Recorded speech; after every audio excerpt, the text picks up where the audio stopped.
since I cannot see you, you should okay. Okay. So please don't worry and stop me your face. So I'm going to talk about plac, which is a tool I wrote more or less 1 year ago, and continued developing, so keeps getting new features and things like that.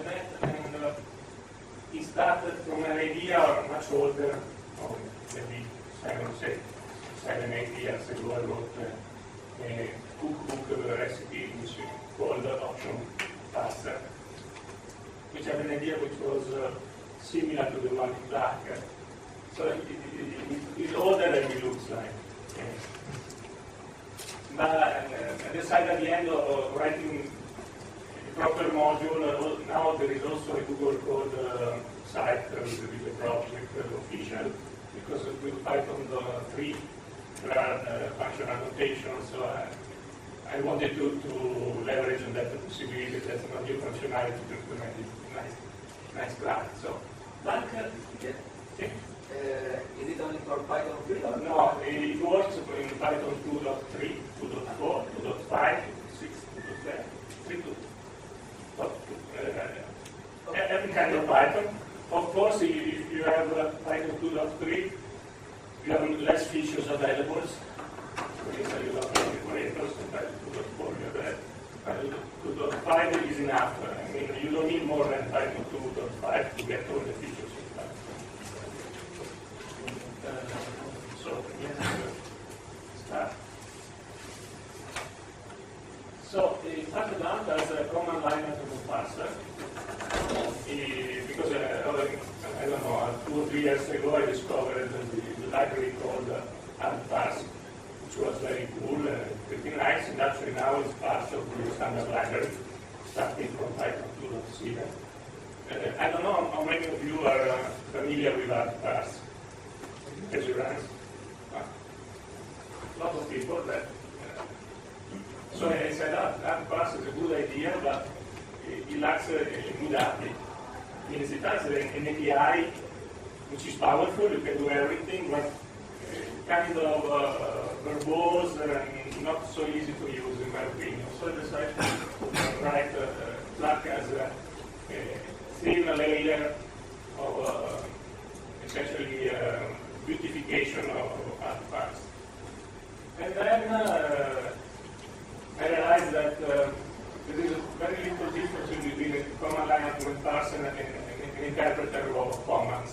So essentially, I replaced the CMD module in the standard library with the features of plac. It's able to implement an interpreter for command-oriented languages.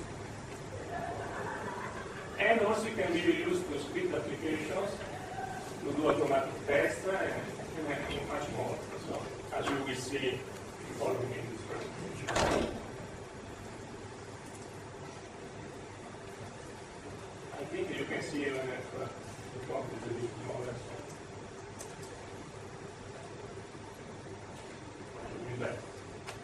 Okay, so it works on version of Python.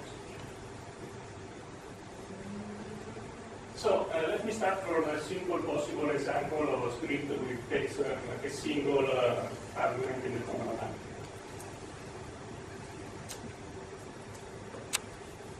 This is the example, and this is the way you can do it without any library. It's very easy, also very boring. You need 1, 2, 3, 4, 5, 6, 7, 8, 9 lines of boilerplate to take the first argument, then check that if you don't pass enough argument, you want to show the user message. If you pass too many arguments, you need the other. It's kind of easy but boring thing to do. And here, my example, there is a database, because actually in my work, I write script to do a query on a database, to update database every day. Let's say 5 scripts per day. And every time you have to repeat this over queries. So it was really, really hard for me. So this now there is ArtPlus in the standard library, and we switched to Python 2.7 1 month ago. So finally now you can do things a little bit better. With ArtPlus, you just instantiate the parser, add the argument, and okay. So there are 1, 2, 3, 4, 5, 6 lines of overhead right now, instead of 8 or 9. It's an improvement. Still is not the best thing. So, with plac, you need just one line. The plac call main does everything. That's the honest. If the name equal main. No, the import the Okay. So, what it's doing is exactly the same thing that ArtPlus is doing, because as I told you, plac is using ArtPlus underline. So it's building this parser and from scratch and calling the main argument. So, I'm sure you already understood how it works. Since Python is awesome, as Raymond put it, it's awesome because it has introspection, so let's use it. So plac is able to introspect the signature of the main function, sees it as a single argument called DSN, positional argument, and it generates the parser for that signature. So let's show how it works.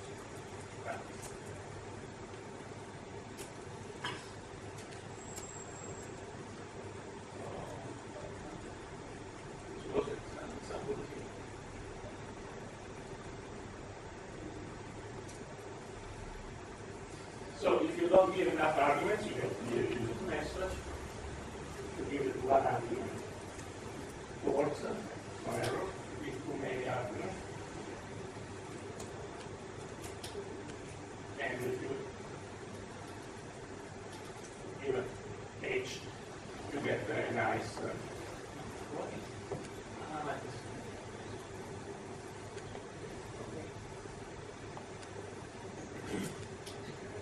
you get the user's message, which is the one that comes from ArtPlus. Okay, so the plac part is really a few lines. All the heavy stuff, the heavy job is done by ArtPlus, which is something like 3,000, 4,000 lines of code. It's quite substantial library. Plac is realizing it. So you say, okay, you just saved a few lines of code. Not so, okay. Of course, here plac call can take more than one argument, and there is an option argument. If you don't pass this argument, this is a C-sub-B.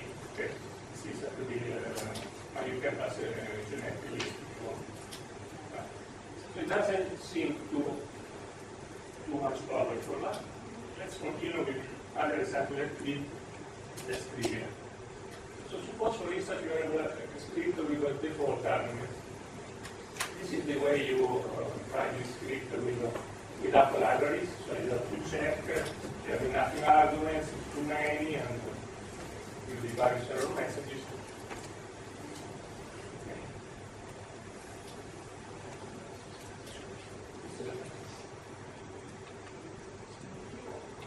If you do it with plac, you just write one line, and he is able to understand to inspect the function signature and see the default arguments. So it's like trying to run it with sample file.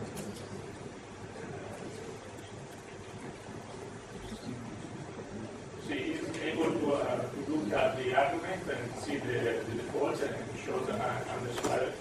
So between square brackets the defaults, the data contained. If you don't pass any arguments, you get default.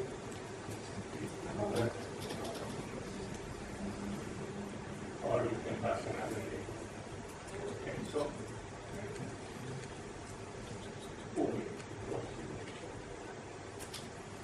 so now you see that this user message is nice, but there is an empty space here. would like to give some more descriptive type message. So you just add annotation here. This is the Python 3 function annotation feature. I don't know how many of you are familiar with Python 3. And it's just saying that I'm adding an attribute essentially to this CSM.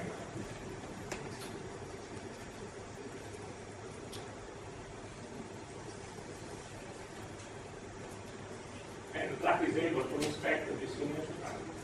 Python 2 doesn't work. Python 3 works. Okay. Now that this nice message was again. So if you annotate your signature, you can customize the type message.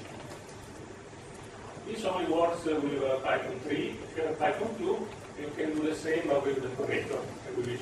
I will show you an example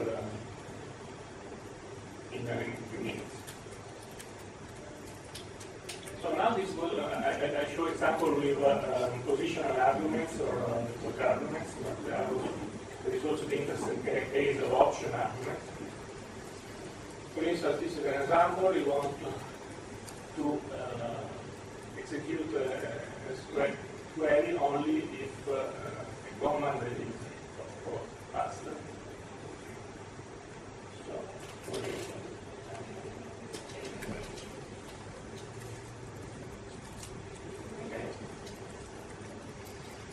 if you pass the first argument and then you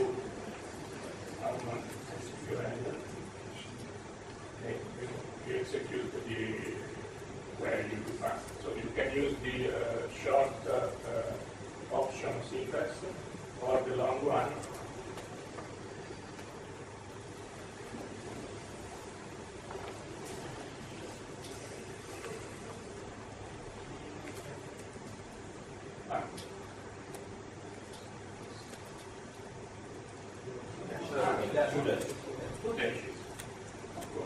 Because this is the GNU convention, which is the convention used by opt-parse, the old argument parser with the standard library.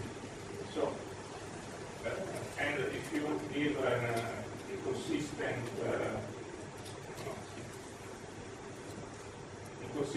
option, you can give error message, etc. Can you compress up the bottom of the terminal request? Of course. Enough? Yes. Okay. Thanks.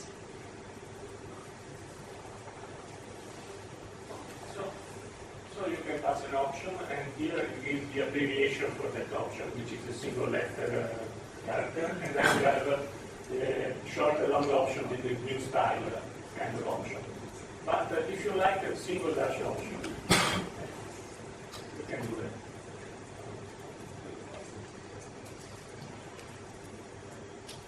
Oh, now there is another example. See, you can, in Python 3 syntax, you can add an annotation. The annotation can be a string, it can be a tuple, can be anything. So anything can be an annotation. And you can write the default after. So, in this case,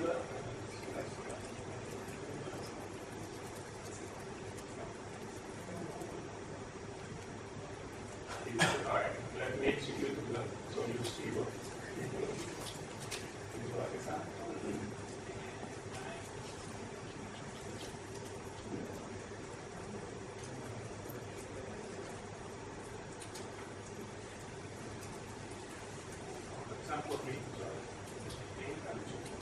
So the numbering is a bit strange because it's historical, so I deleted some.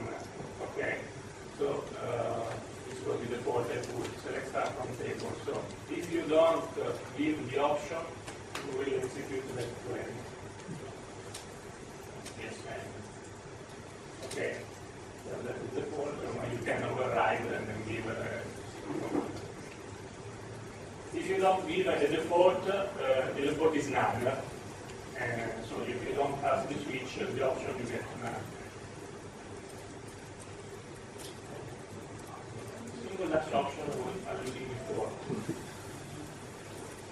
If you do not specify an abbreviation, as before I specified the Q, the single character Q. If you don't specify the abbreviation, you get the single dash option. So,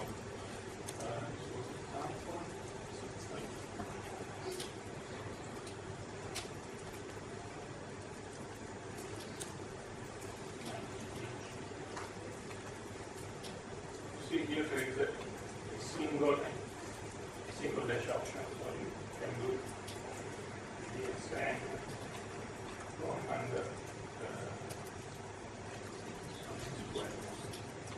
okay. More than that, you can also use an abbreviated form, comma, shorter, even shorter. You can single letter. So you have more freedom than just the GNU style of options.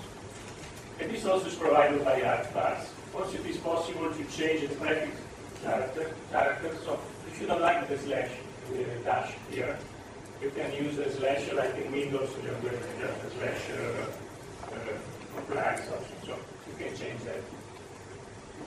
So a lot of features are not available in ArtParse. This comes from ArtParse, it's not my work.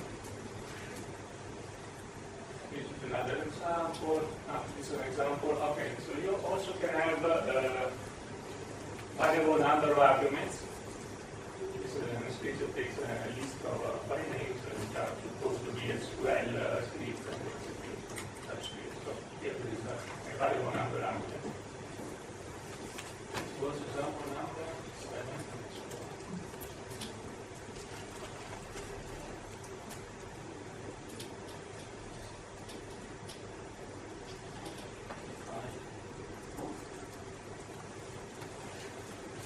So you see the annotations appears, two strings appears in the actual message, and here you have scripts, lots of this. The user's message means you can have an arbitrary number of names.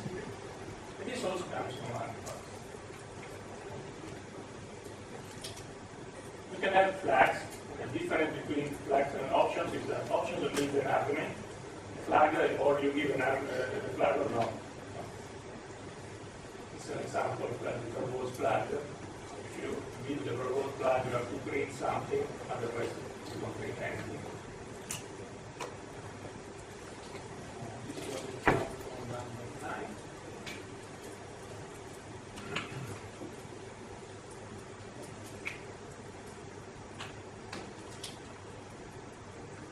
This is the user's message. See the flags up and here. Yes, minus the pause, you get the message, you have the minus message.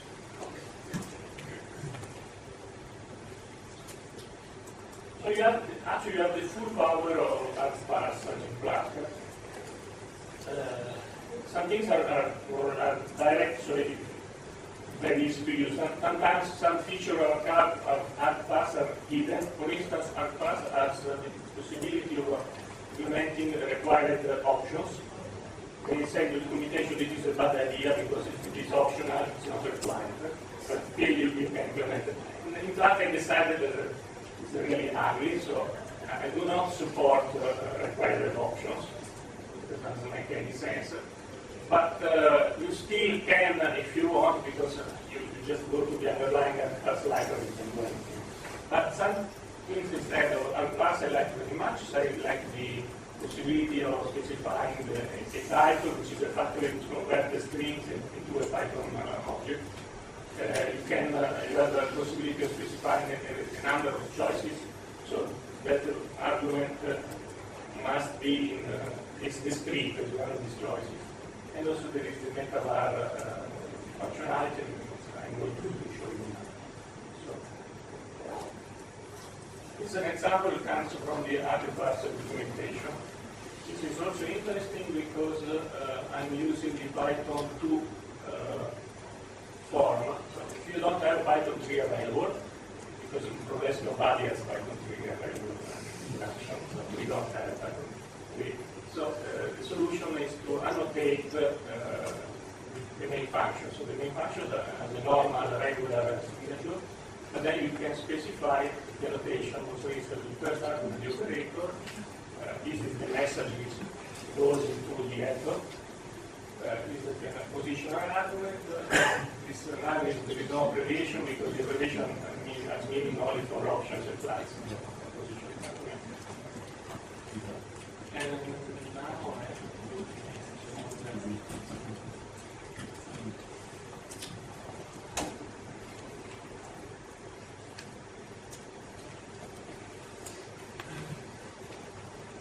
so this is the type, so you can, this is string, which is the default. The choice is for the operator mul or add, because I'm trying to do something which is able to multiply or sum numbers. So let's show how it works.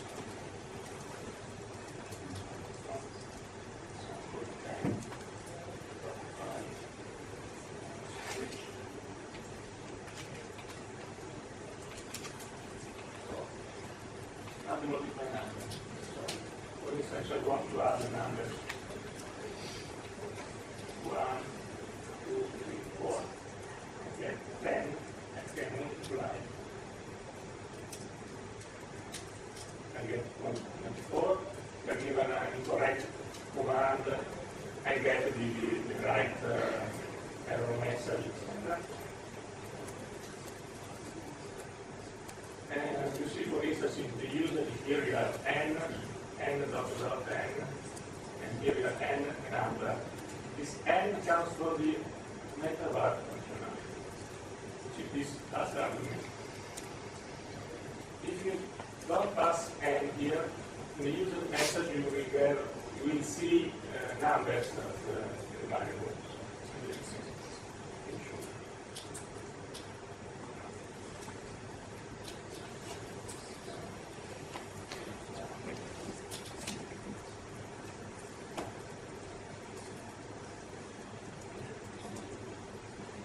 The meta var is an arbitrary concept which is used to customize the message. So if I remove this, the default is none. Don't mean anything. Remove the meta var and the error message. You will see numbers, and here numbers, which doesn't read too well, so that's why before I added the meta var, so that I customize what happened here and here. Okay. And this also comes from I want to show you a more sophisticated example. This is an interface to a database from a line interface using SQL Alchemy. Okay, SQL Alchemy is very complex. There are many ways to use it. Probably you already know. There is also a SQL soup factory which is able to take a string, which is the BDSN of the database, and convert it into an object, which has method as the bind method and the execute method. So this is an example where this type is useful because it can directly convert from the string we pass to the command line to something more sophisticated. And here you see, this is a script which is intended to run a query on the SQL database and print the results. If you pass the flag H, we print also the header and you can pass the SQL command, you can pass the list of scripts you want to run, the limiter is because you want to bring the CSV, essentially CSV output. And this is also an example which is interesting because I'm using yield here. Because in the other example I just used print, print a message. Here I am using build. Why? So I want to demonstrate the feature of plac, which is the fact that the main function can return something which is iterable. So can return a list, can return a cube tuple, or can be even a generator. So when you instantiate, when plac call main to return you a generator, so you can iterate on that and print the messages. Okay, so this is printed here. This is convenient, it's done on purpose, because plac has also features to run multiple commands in parallel. So the idea is to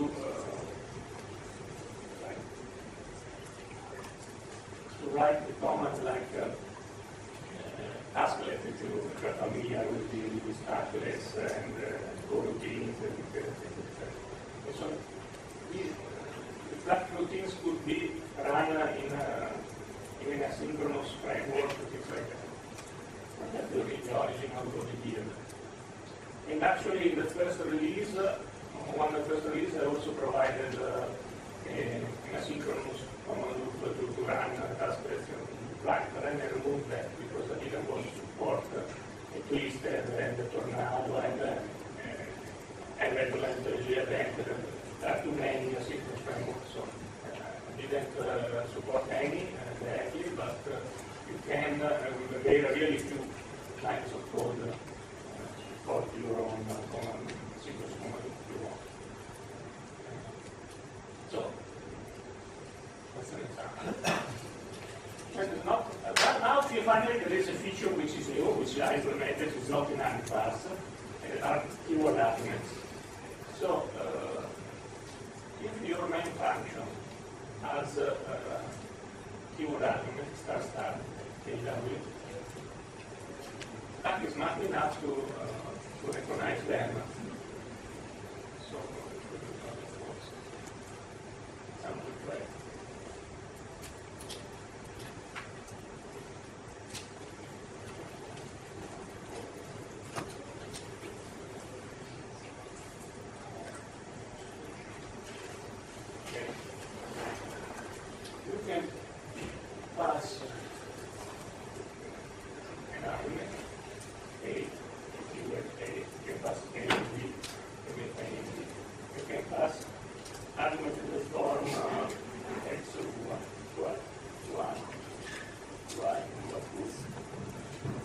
converted into keyword arguments. This can be useful. This was something actually missing. So automatically convert arguments to the form name equal something to keyword something. So try something like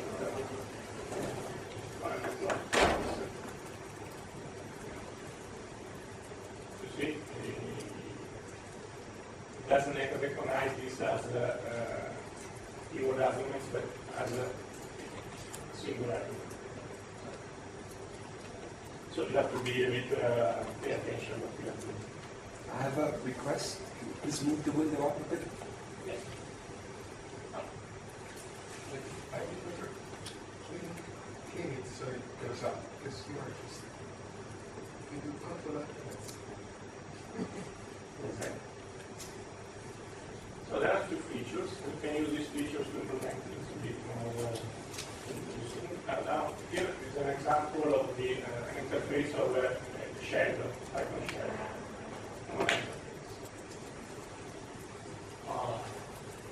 Okay, let me show the demonstration first.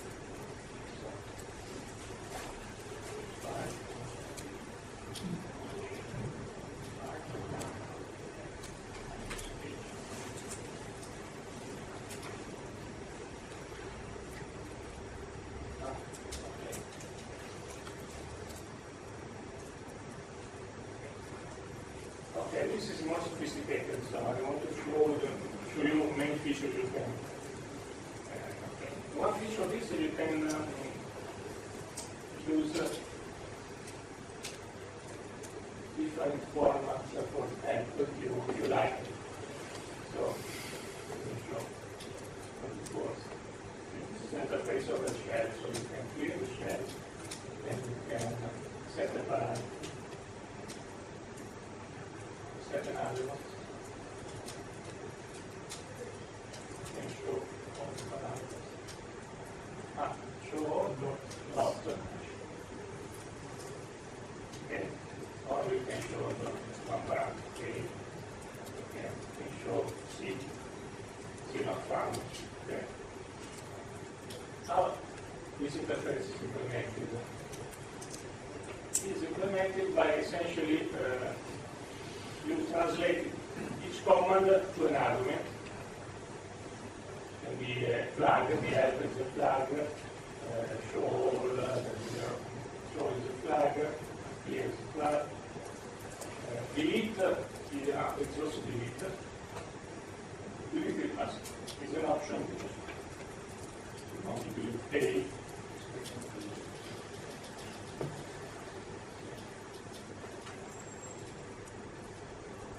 Or notice that I can aggregate show to some shop. So now I delete the date. So this is an option because you need to specify what you want to do. So this is kind of, then there is an object-oriented interface implemented as a chain or if, which is ugly. Okay. That is possible. It's just to show you the kind of things you can do. So if you not argument at first, you get an argument first, you pass the help argument, you pass show all the arguments, pass here, delete, etc. Not found.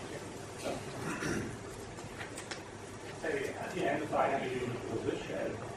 This add help equal false is the reason why at the beginning when I passed minus h. So you can decide that you don't like the standard help system -h. You can remove it and implement your own help system. For instance, I decide to use the convention for all the dots. So I decided that the prefix starts with the dots. Okay. Obviously use the slash and here. So this comes from AgriPass again, this kind of possibilities. Of course, it's not a good idea to implement an object-oriented interface with this chain of if. So you can do better than that. And I'll show you how to do that. It's a new feature which is called interpreter form. So this is the object-oriented shell interface.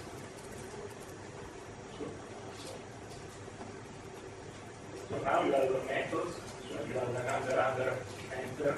So this has to be done at the beginning, next is this has to be done at the end.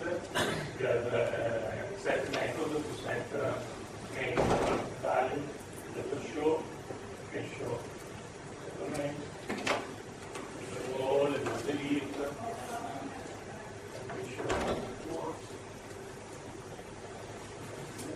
See?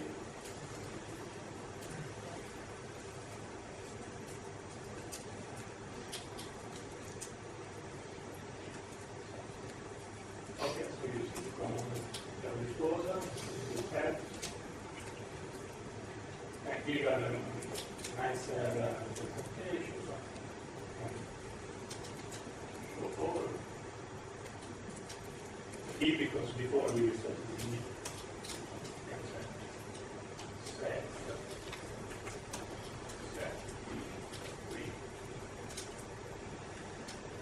So, and it's certainly better than using the chain of if. And also notice that the context manager protocol, the enter and exit are on it. So, but this only works if you have Python 2.5 or bigger or more recent than Python 2.5, of course. Because you need this interpreter class which is the contextualized object. If you do not have Python 2.5, you can still do something like that. The only problem is that the enter-exit method will not work. Okay, how does it work? You have to list here the commands. So you can use any kind of class. You don't need to inherit for a specific class. You can inherit from an object from an entity. Okay, but you have to specify the commands are this one. So, and help is added automatically. If you don't specify an helper, it will be added in the default helper message and functionality. Otherwise, you can implement your own helper with that.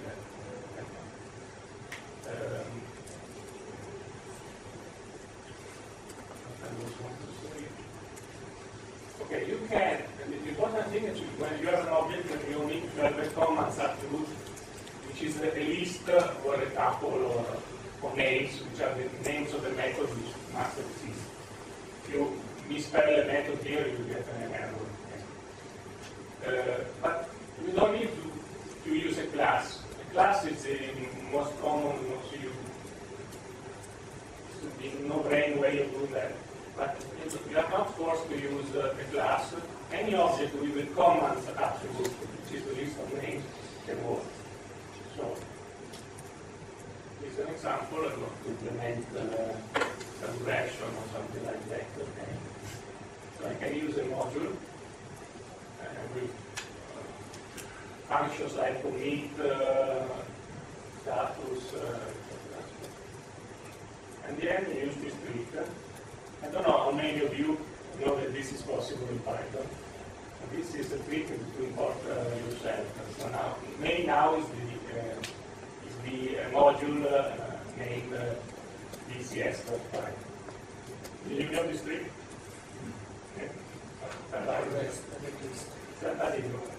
So now main is an object, is a module object. But since I have this list commands equal, which is recognized by plac as something you can manage. So. And then at the end, I can use plac call, not plac interpreter call, because plac interpreter requires Python 2.5. And with plac call, still has a similar functionality. It also has the functionality to be missing if you give a wrong name. You can specify what you want to do. So that's one example.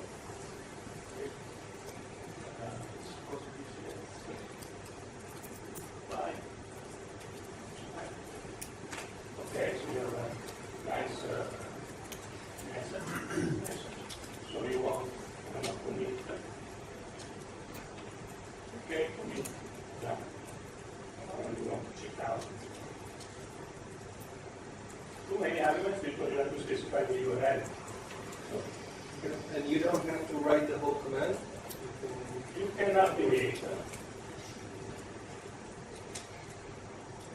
But if I abbreviate too much, ambiguous command, so you get a message that there is both commit and check out without looking, so what do you want to do? And here there is no specific error check.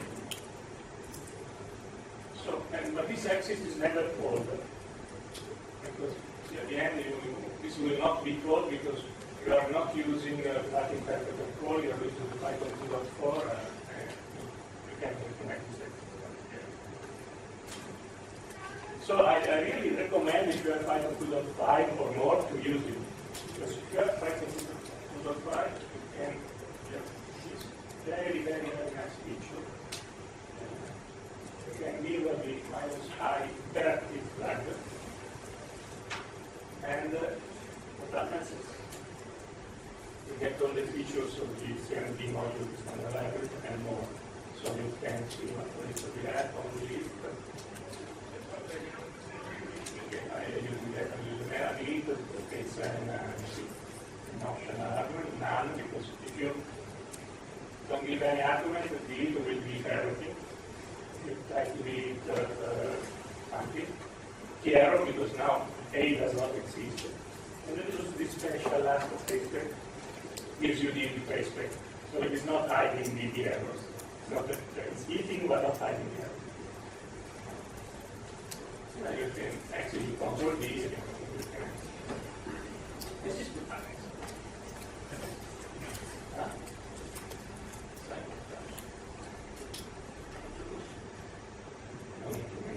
So everybody should be able to. So you have the features of the CMD module in the standard library, and more than that. So the cool thing of the interpreter mode is you can cut and paste. You can with the command line that check try an interaction. For instance, you can have I don't know you upload or download or do this to that on my system. And you can record the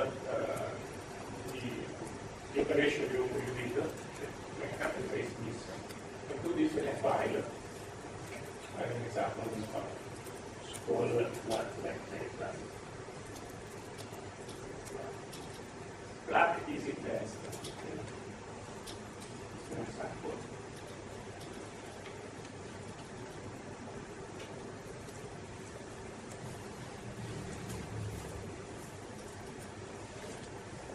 So here is an example interaction. I can write interactively. I delete everything, I set A, I set B, and show A. Very easy. And then I can add comments. Okay. I can also add the first line, shebang, saying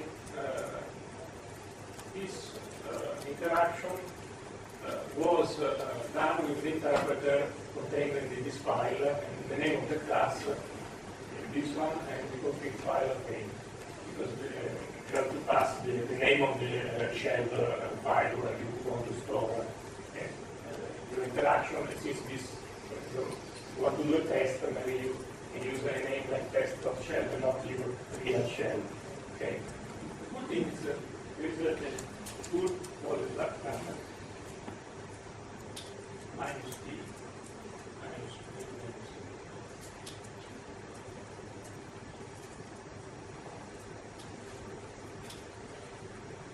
And you can run that file. He recognizes which interpreter he has to use from the first line.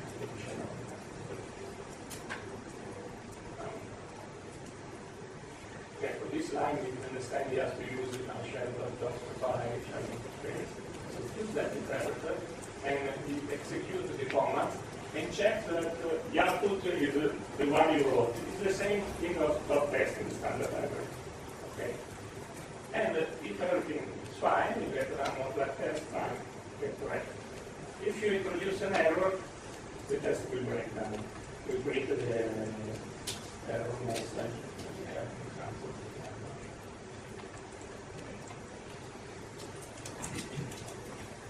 So you have the power of that test.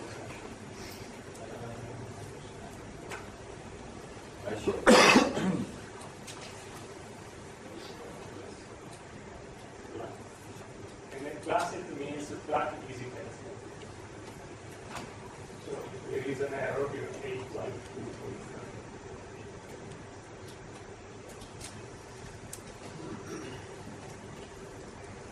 Okay, you get an error out of those equal unexpected equal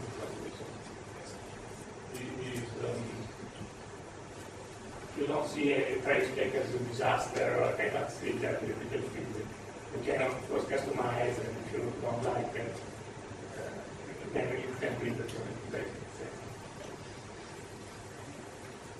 So that's, I think, pretty cool because you can have any application. It could be even a web application, database application. You can write a list of a series of commands.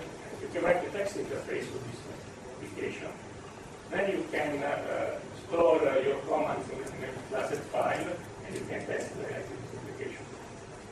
Or you can also the possibility of not checking that you get the output you expect, but just run a list of commands.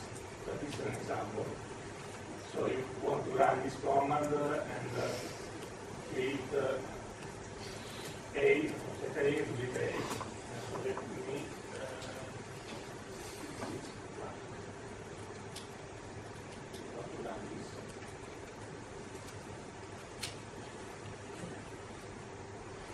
let me first comment this line.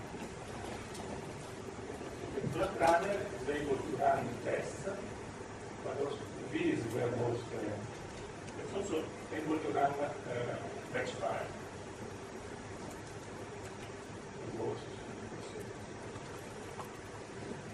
So you see you are setting this parameter, you are getting this, and then this is skipped because I commented the line. Now if I remove the comment,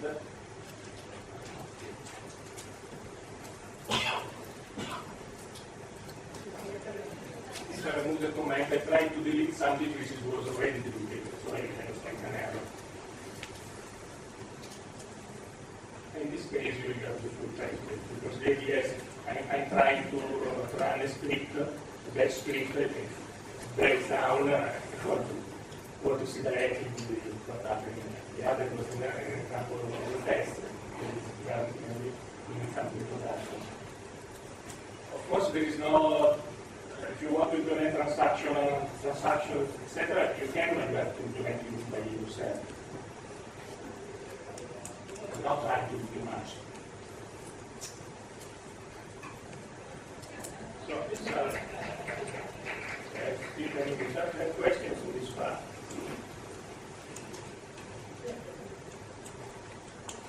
So the idea was trying to copy as much as possible the ideas in the Python standard library. For instance, text is a very good idea, the CMD module is a good idea, so I'm trying to copy that. So now you can implement your interpreter for common line languages, you can test it, you can run such files. Not only that, you see, when you have an interpreter, you have a problem when you have the commands takes too long to run.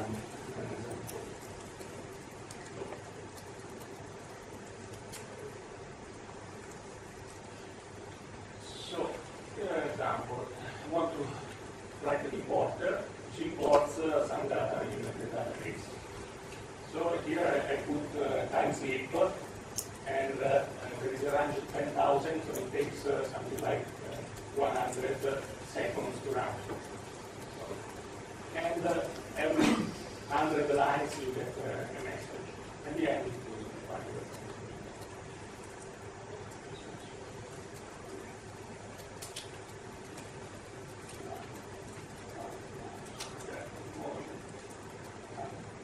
DSM.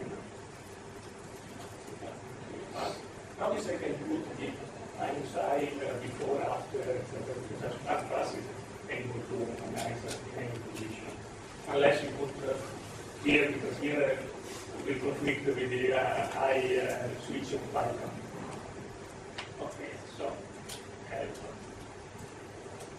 Common equal file something. And this we start running the loop. The problem is the loop takes 100 seconds, so it's not responsive. Wait. 100 seconds. And now you understand why I put the yield here, because with the yield it's possible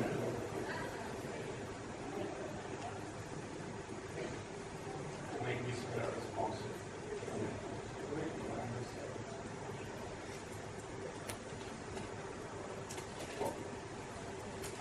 Trust me that that's what I'm saying. If you Ctrl C, if I do Ctrl C, you see that Ctrl C, I have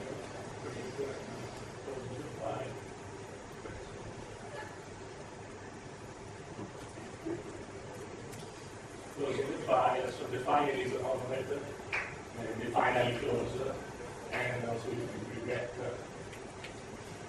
you arrive at 3,000. And 100 and not 10,000, so you see where you are. So it's not nice to have an interface which is not responsive. And if you want to make this interface responsive, you have essentially three options: or use threads, or use processes, or use an asynchronous framework.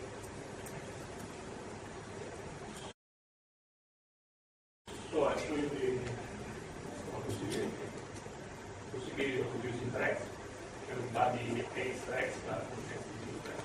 So it is exactly the same as before. The only difference is that I got th commands here. So this command should be running in the thread. The rest is more or less. Then there are some bits here to make this. Okay, you have to look at the full documentation. There is a PDF with 40 pages of documentation of plac, so you can see all the details of how that was important. Because the thread you cannot kill, so every iteration you check if the thread was killed or not. So it's something to and that's true. That's what is responsible.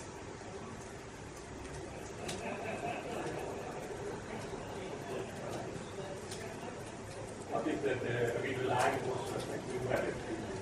So task is running. See there are commands like list. List gives you the list of tasks which are running. So this task number 1 is running. You do output. Output task number 1 is running. Now that gives the 100 lines before not 30 lines. It's continuing with the round. You can kill. See, it's killing, the task is closing the file, the message means that when I finally work the file. And just like that. Last trace back if the command aborted for some reason, you can also find the reason why you did the reason. This one possibility with threads. Another possibility using multiprocesses. So you just write MP, which means use the multiprocessing module to center the standard library in Python 2.6, I think. So this will run, so the code is more or less the same. It's easier to use the multiprocessing because you can kill a process. So you don't need to go through loops to make a responsive interface. So at the end, you can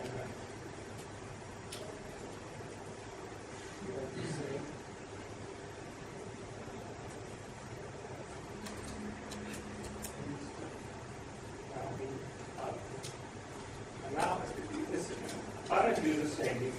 Internally it's completely different because now we are running that function in separate process, separate process. And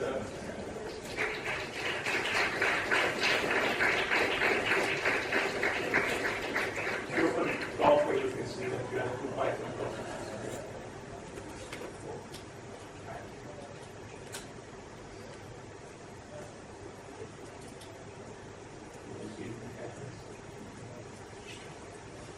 Anyway, trust me. The only difference is you write MP instead of PH command. And it's also possible to create this with an asynchronous command loop, but you do not provide direct support. You can do that, and I did do that. So, pretty nice. So, let's do it now.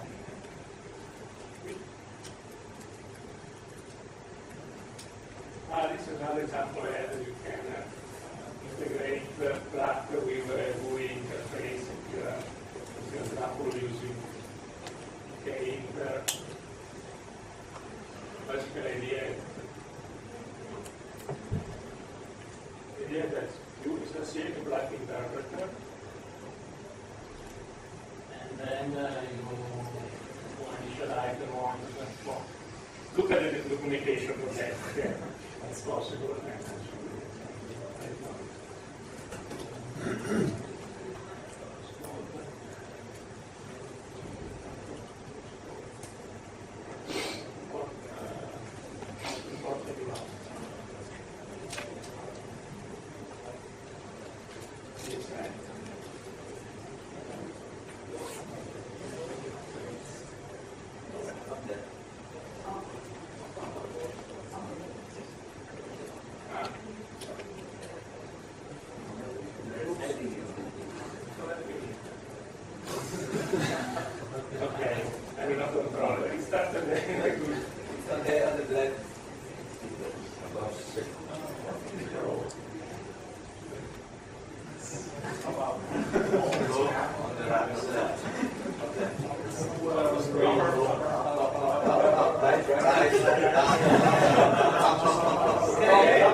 these two tasks are running in parallel, and you can see the output and the memory interfaces, and line of codes. Now I don't want to spend that with it, but it's very easy to write mathematics.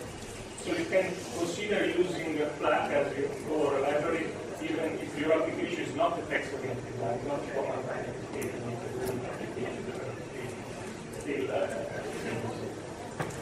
so this was, I think, the last example. Okay, there is more.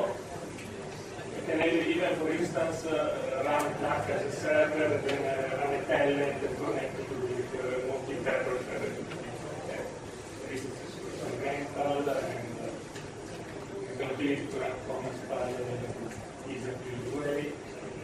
There is very long documentation. There is a Google project. Just the easy install plac. You can join. Okay.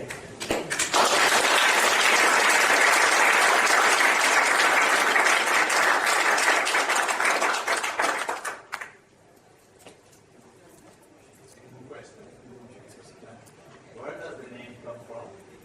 The name comes from, I wanted to call it CLAP, Command Line Argument Parser. CLAP, nice name. So I said, that's this name. So I got all the library, and then they said, I'm not ready. At first I checked, because maybe somebody else has already thought of CLAP as a name. So I looked at my PP. Nobody else was using the name CLAP. So it's cool. So I went to develop this. And then I tried to publish. The day before, somebody published CLAP, Command Line Argument Parser, so one day before this. So I decided, now I want a name which is impossible to steal from me. So CLAP is an anagram of It's also Googleable, isn't it? Googleable, you can Google it. yes. And there is a latterie,